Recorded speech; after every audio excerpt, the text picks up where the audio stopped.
Provincial and territorial finance ministers met with Chrystia Freeland this morning. This virtual meeting was initially prompted by Alberta's push to quit the Canada Pension Plan.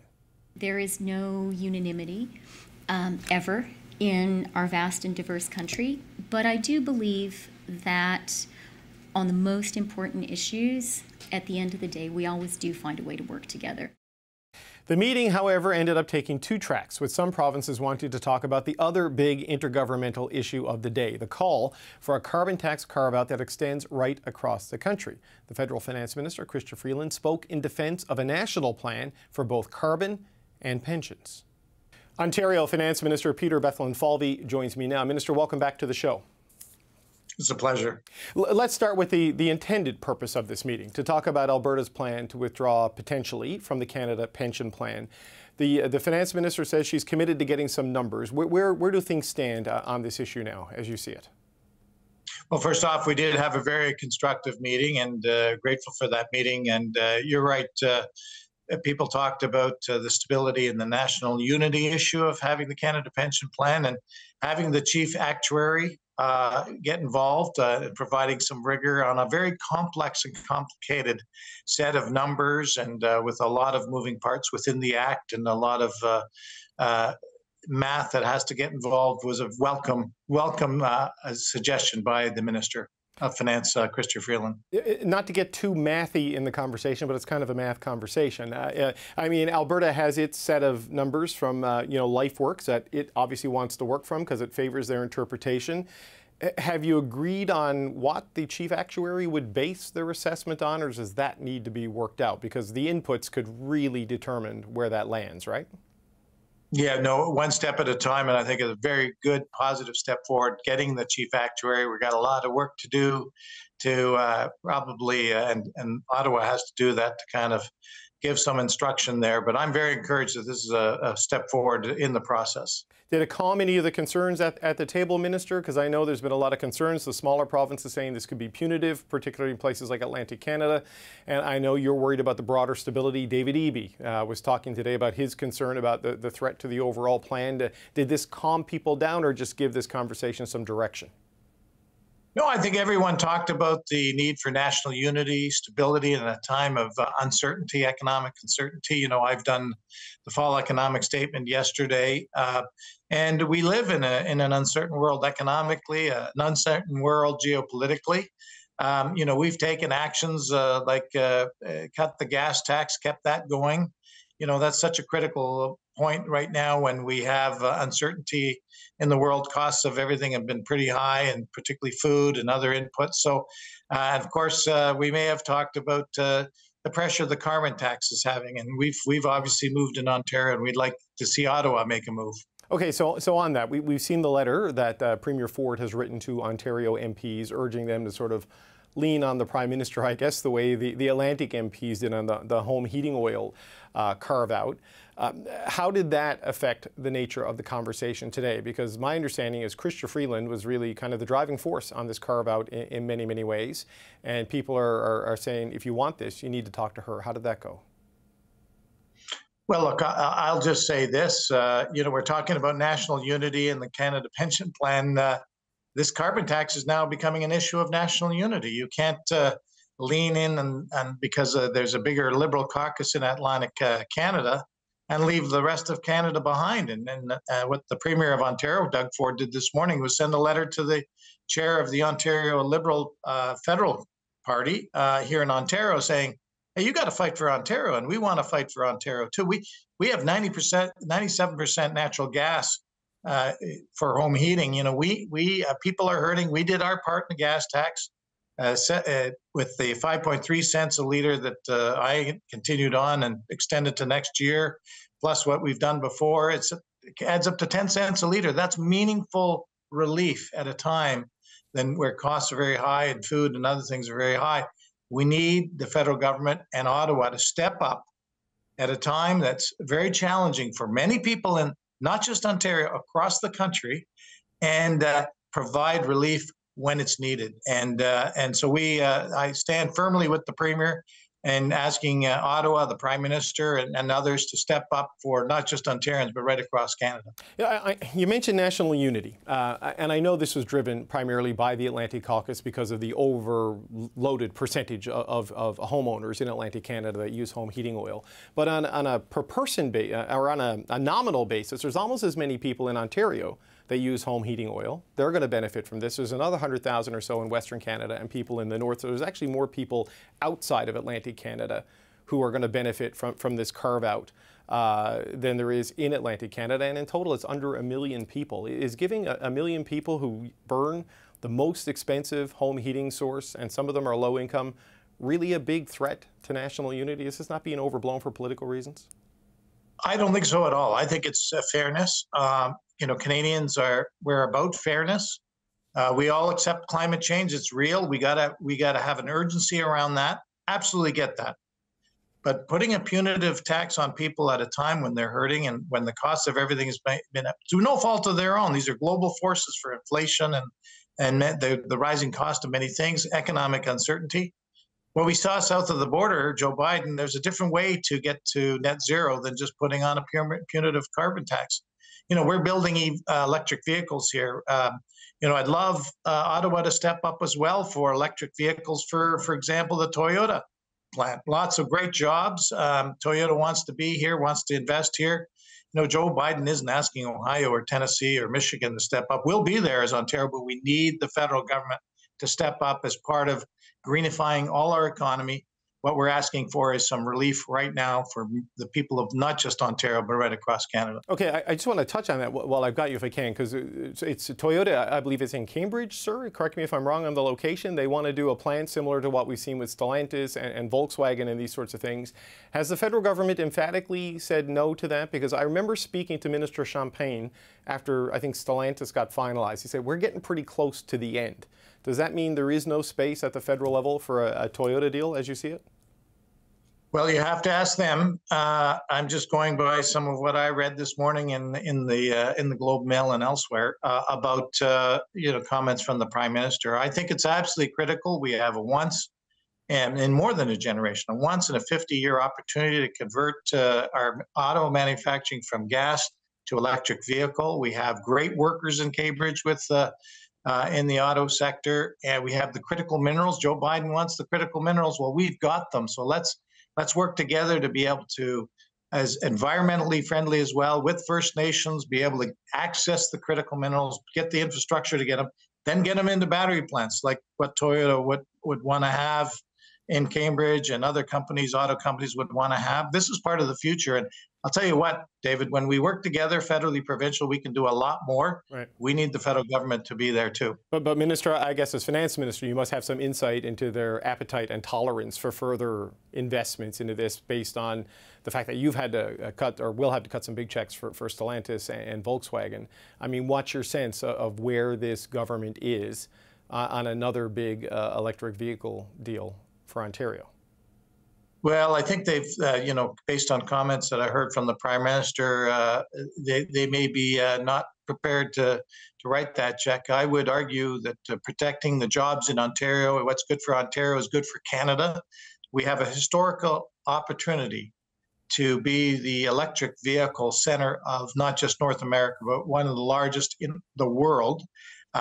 For clean, green vehicles powered by clean, green electricity that Ontario is producing with some of the best workers.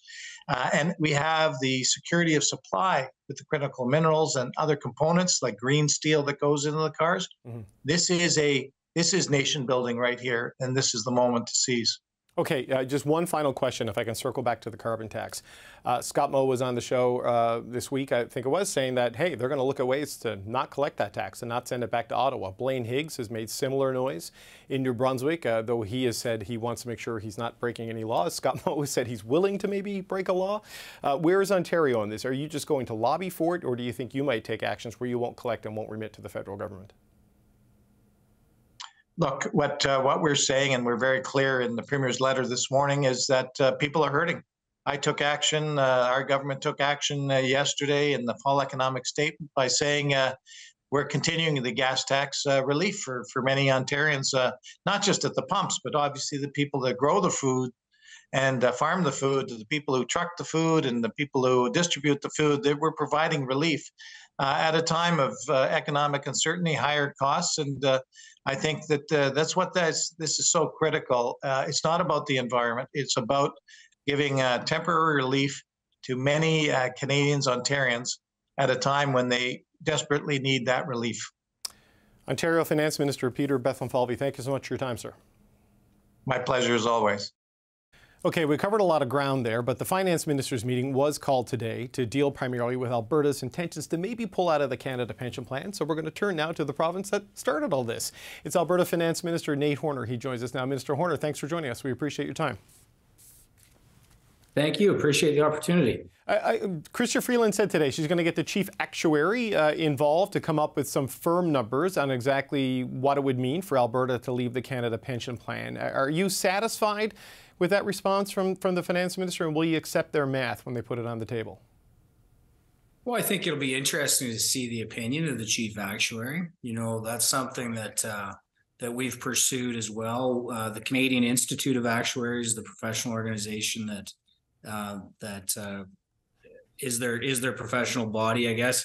We've asked them, or they asked us, to dig into the LifeWorks report, meet with the authors, kind of do a deep dive, go through the methodology and interpretation. So that's ongoing as well. But yeah, we appreciate it. It's the first time the feds have agreed to step up and agree they have a role to play in this.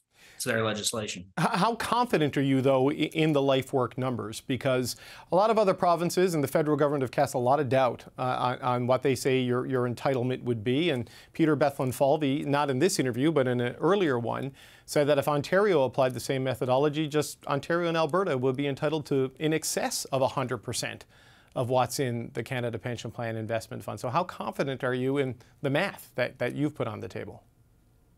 Well, important to just for clarity, this is the LifeWorks report. It was an RFP. It was put out. It was won by Morneau Chappelle, Canadian-wide actuarial firm.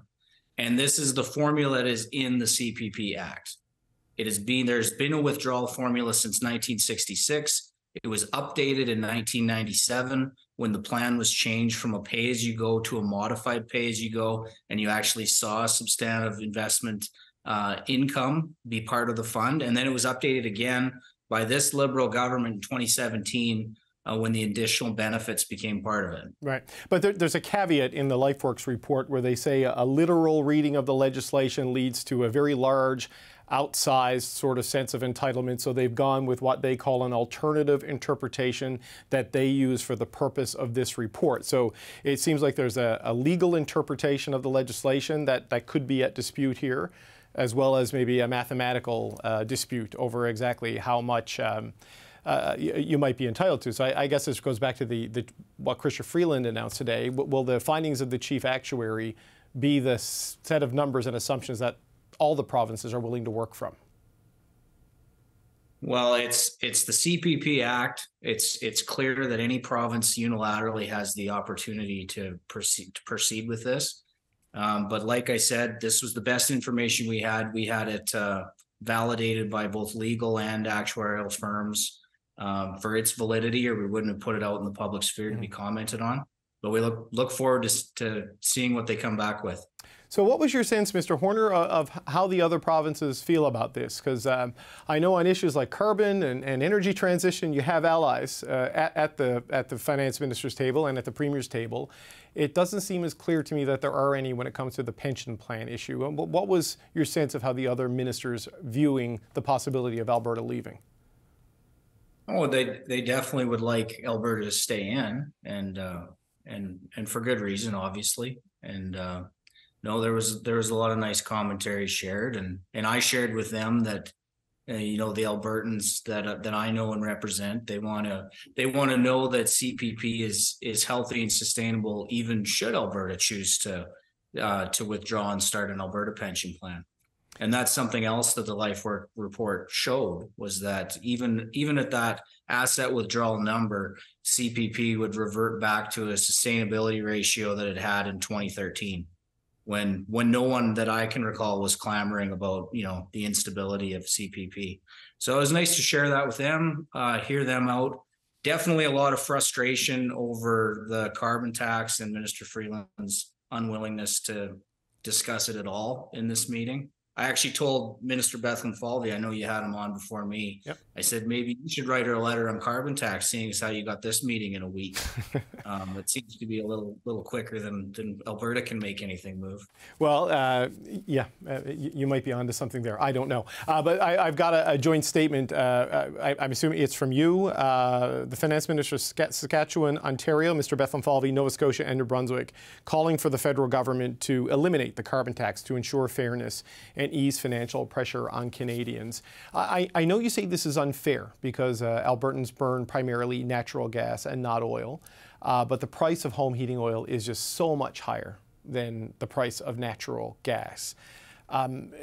Is it truly offensive to Canadians to look at a small subsection of the population that's using the most expensive heating fuel and finding a way to give them some help? Absolutely, it is. Absolutely, it is. And I'll tell you something else. I'm happy for my cousins in the Maritimes that are getting this affordability. Everybody across the country should be receiving affordability measures from this government coming into winter on a tax that doesn't work anyways. But I just did another interview following a Liberal MP from Alberta. Yep. Who was telling me that I should take policy seriously. So something just came to me, and I'll share it with you too. I think Alberta should pursue a subsidy where we will help if Albertans want to convert from natural gas to home heating oil. Maybe we'll help with one-time costs to pursue that. If this is such sharp policy, maybe we should follow suit. Well, I mean, it's only a 3-year exemption, or so they say, and there's actually more people outside of Atlantic Canada. When you look at the people in Ontario, the North, and Western Canada, I know it doesn't apply to Alberta in any meaningful way, who burn home heating oil, if you look at the math provided. So it is a national program. I take your point, though, politically, this was driven by concerns in Atlantic Canada, and that's what caused this to happen. But the doubling of the rural rebate, for example, the top up there on carbon pricing, that will apply in your province. Is that of benefit, do you see, for the people of rural Alberta on this? There is no benefit for the people of rural Alberta for this carbon tax. It is absolutely punitive to rural Canada.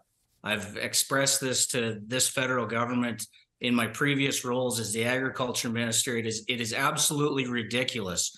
Charge the people who use the most, that have no alternative means to heat their poultry barns, to pump water, to irrigate, to dry their grain, and then disperse it amongst the people that might have a choice with how they live. It is absolutely the craziest policy they could ever have. And that's why the more I think about it, I'm deadly serious about this subsidy to convert from natural gas to home heating oil. You can expect it to be coming. Okay. Well, we'll have you back, Minister, when it gets to that point, because I think that would be another conversation worth having. But just if I can just circle back to the pension plan for one final question there. I know finance ministers are going to meet again in December, right? There's usually a December finance ministers meeting, sort of as part of the budget cycle and these sorts of things. Do you expect to have numbers on this from the chief actuary then? Do you know what the timeline on sort of this injection of the federal position into the CPP debate might be? Well, this work takes time. I would expect if it's the chief actuary, will take a little time. They might have more data and resources available to them than just a firm. But I would still expect it would take a month. But okay. I guess they have that amount of time. It could be ready. Okay. Alberta Finance Minister Nate Horner, that's a sincere invitation. If you do go ahead with the policy to convert from gas to oil, we'd love to have you back on the show. Thanks for joining us today.